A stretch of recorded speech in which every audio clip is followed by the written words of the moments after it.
Okay.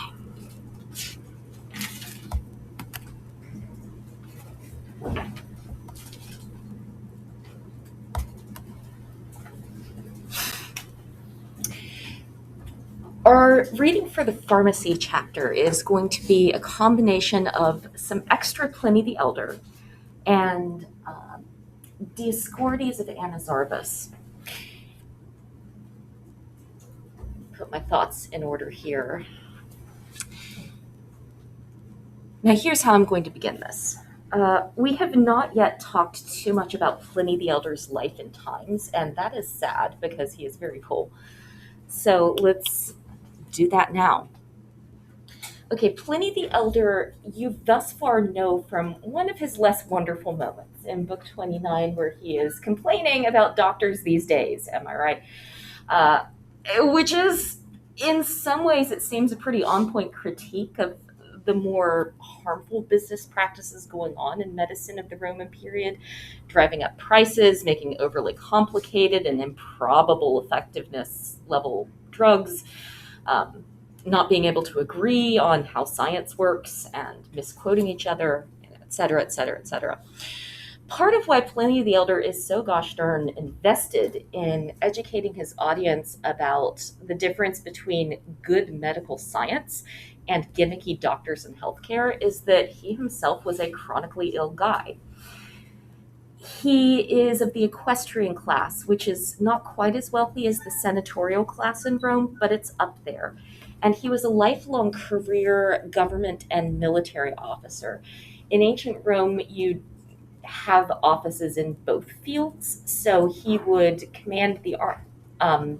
First, he was in the cavalry. Eventually, he's going to end up in the navy, which is fine in antiquity. And then he also serves in various mid-level administrative positions in the government. He lives into his 60s, and he, as far as we know, never married.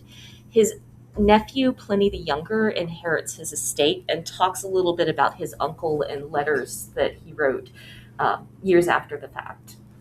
And some of the things he tells us about Pliny the Elder are, at least to me and my neurodivergent thought, charming. So here we go. Pliny the Elder loved to read, but he had a day job. So, and this is the not so great part, he had a large enslaved secretarial pool. Um, some enslaved, some freed who continued to work for him. We should not look at that as a good thing, but it is what's going on with intellectuals at the time.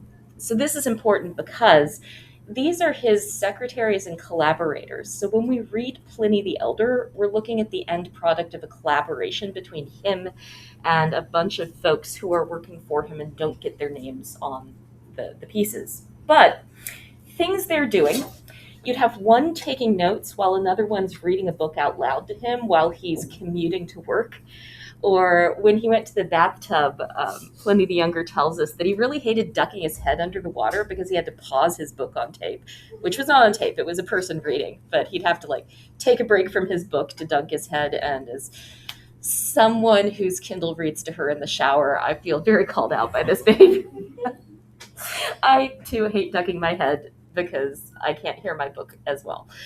So he was constantly reading in every bit of spare time he could get between active duty service on first the German border, later Britain, I think, a little bit in modern France, ancient Gaul. And he began writing at the urging of his commanding officer, who was also a writer. And his first work was a bestseller on how to use a cavalry lance. Um, in addition to all of this, he was apparently a very fond horse dad. That work is missing. Everything Pliny the Elder wrote is lost, except for the one that we're reading from. But it is a doozy. So midway through his career, the Emperor Nero is in charge of the state. Nero and Pliny do not get along, and so Pliny keeps a low profile for that 10 years. He writes a book on grammar, which I think most of us agree is the least likely to get you killed topic available in the Roman Empire. But then he gets a little bit lucky. One of his army bros, Vespasian, becomes the emperor after the year of the four emperors. Guess what happened that year? Yeah, there you go. That is what happened in the year of four emperors. 69 CE, one of the most memorable years in Roman history. With his bestie in charge of the empire, he gets a few very high profile government positions running provinces, including Africa Proconsularis, so modern day uh, Tunisia slash Libya, kind of straddles the Tunisia Libya border.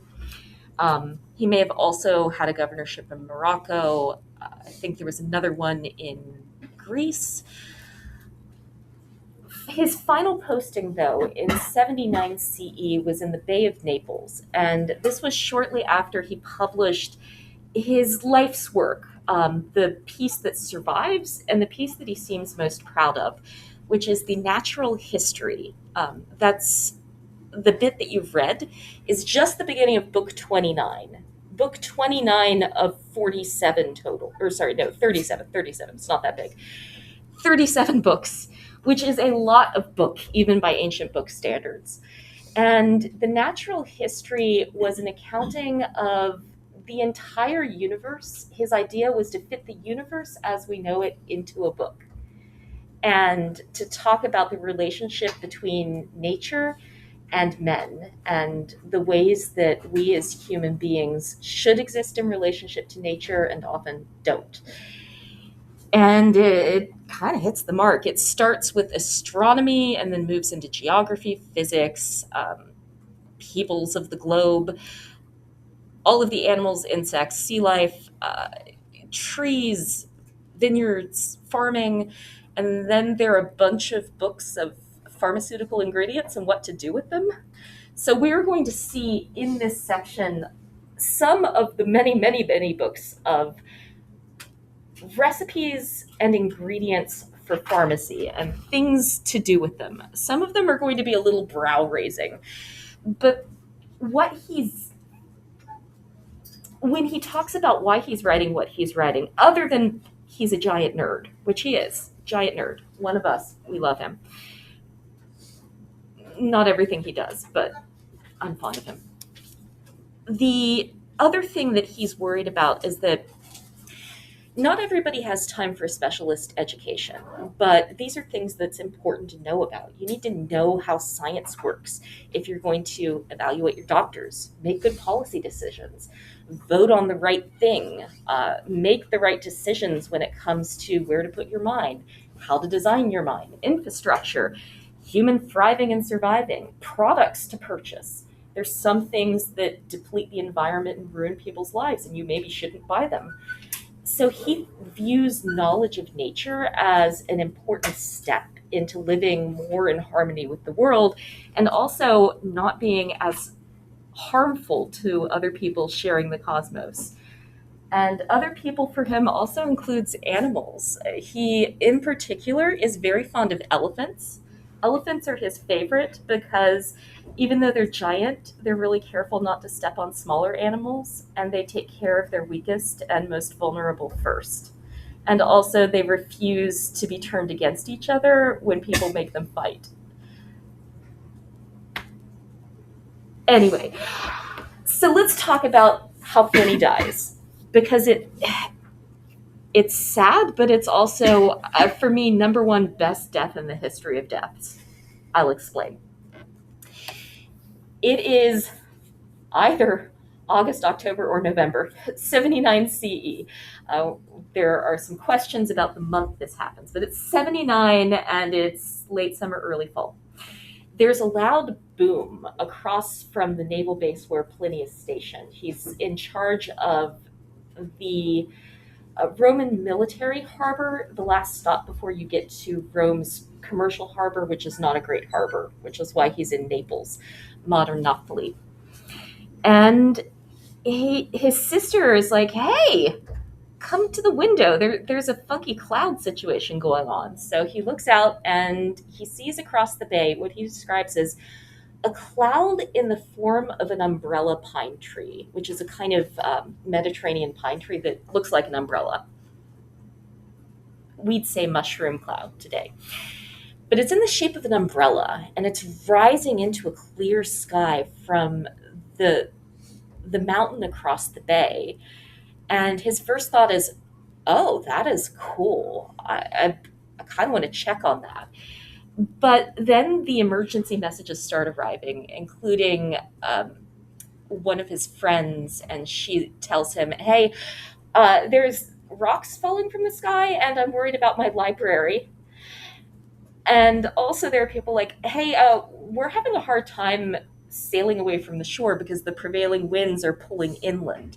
So if you try to escape this, we now know, volcano by boat, you won't be able to." Now, ancient Romans knew what a volcano was. Mount Etna is right there, y'all. They're aware. But this particular kind of volcano that Mount Vesuvius was, a stratovolcano, that is a volcano that lies dormant for centuries on end and then violently erupts into a cloud of gas and particulates rather than lava gloopy, gloopy, glooping down the side. That was the exciting new thing that was happening. And Pliny had written about the geology of the Bay of Naples area, and why is there gas coming out of the rocks was one of his big research questions. So he mobilizes the Roman fleet, and the Roman fleet was the right fleet for the job because warships were hybrid powered. They had both sails and oars. So if the air was sucking you inland, you could still get out with the oars. Anyway, he gets together his rescue fleet. He sails across the bay, and the rocks begin falling from the sky. And his navigator's like, Pliny, there are rocks coming out of the sky. I'm scared. Do we have to?" And he says, "Fortune favors the bold. Head for Pomponius. We're going to rest." They never do find Pomponius, which is sad. But they do manage to rescue quite a lot of people in the next 24 hours. Now, meanwhile, Pliny is beginning to suffer increasingly from a chronic condition that's been plaguing him for most of his life. He had asthma. There is no nebulizer in antiquity. There are no albuterol inhalers. So, as any of you who have asthma know, he was having increasing trouble breathing. He spends most of that night in a hot bath because, well, hot baths cure everything, as you've been told by Celsus. But also, if you have asthma, steam and heat, moist wetness is a really good way to keep your airway clear. So the next day, they're loading up the final evacuees onto the ships. The rescue party makes it. It's a successful mission, but he collapses in a cardiac arrest on the beach. And they leave his body there for then, and then they come back and get it later. But he dies in a rescue mission that is also a science mission that is also a special interest gone either horribly wrong or horribly right, depending. And part of why I think this is a great death for him, and in general, is one of the things he says in his introduction to the natural history, which is when he's talking about it's in book 2. So he's answering the question, like, scientifically speaking, what is a divinity? What is a god? He says, okay, so here's my definition of what a divinity is, what is divine. It's when one mortal being helps out another mortal being, and that's the path to eternal glory. Which for us sounds like a pretty obvious, like, yeah, firefighters are awesome.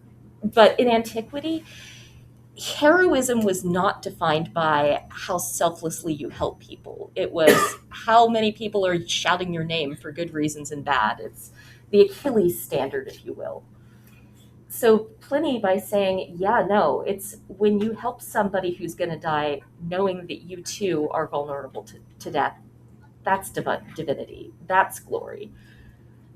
It's a kind of radical sentiment for his time and his place. So this informs why he's my problematic favorite Roman. Also, a lot of my publications are this guy's writing, so it's an author I know really well professionally.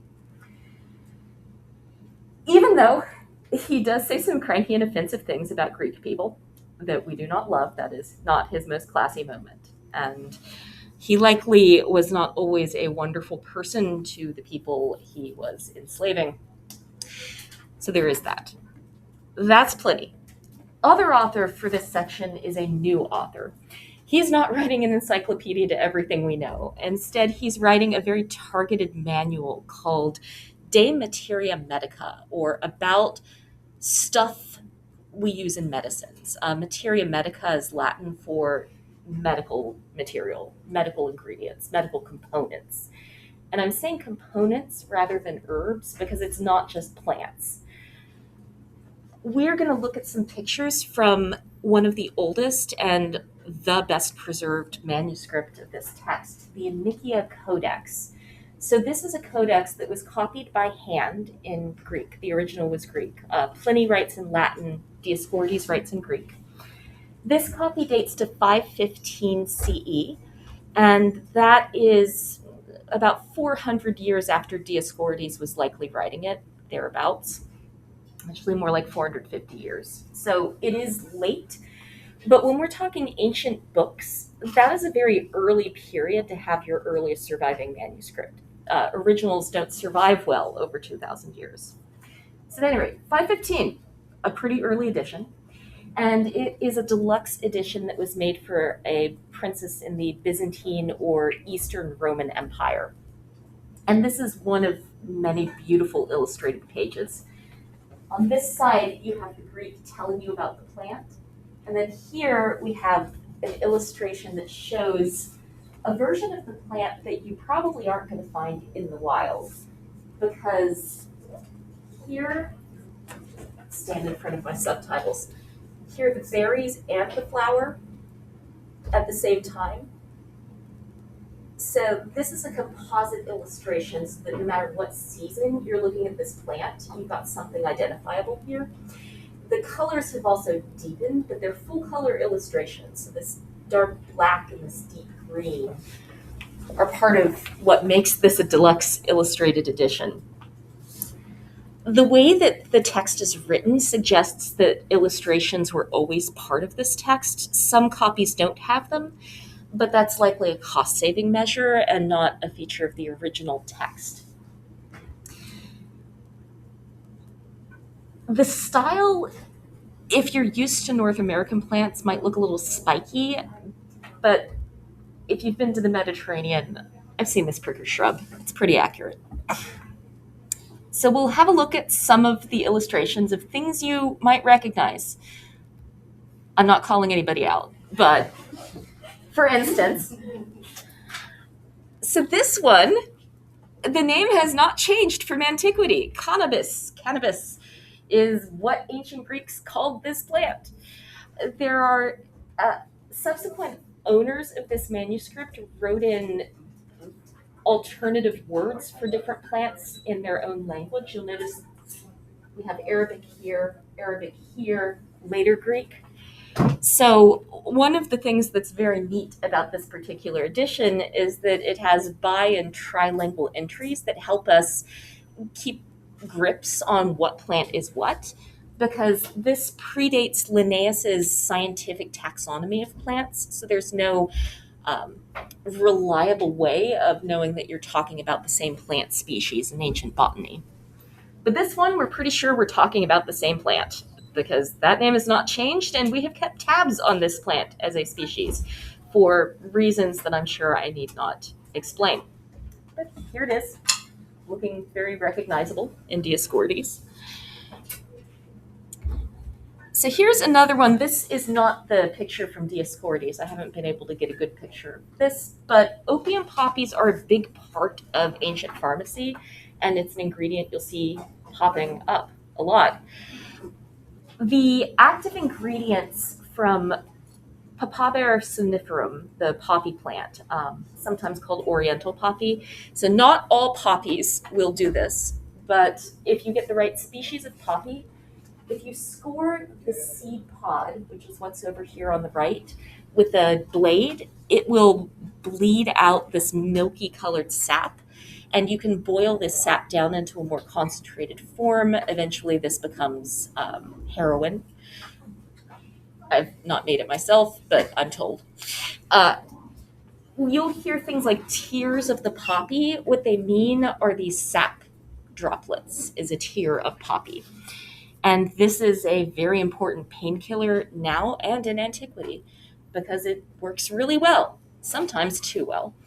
Ancient people also knew about addiction, and they knew that this was a high addiction risk plant, that if taken in too large of a dose, can stop your respiration to the point where you die, which is not great. So we are near to time, but I do want to leave you on a page from the bird section where we talk about ingredients from bird parts. I love this page because the owl looks like she knows she's in this book, and she's like, "You're using what?" I'm so sorry, buddy. I know. There's also a contents page where if you're like, I need to look up the bird, you can look up where the bird is. Anybody recognize this baby? It's an ostrich, and the ostrich's neck is too big and it's coming out the top. I love this manuscript so much. It is really adorable. Okay, with that, I leave you. Take care. I am gonna go take a nap and more ibuprofen, and y'all just stay away, and hopefully we'll all be fine. You too. Take care. Bye bye.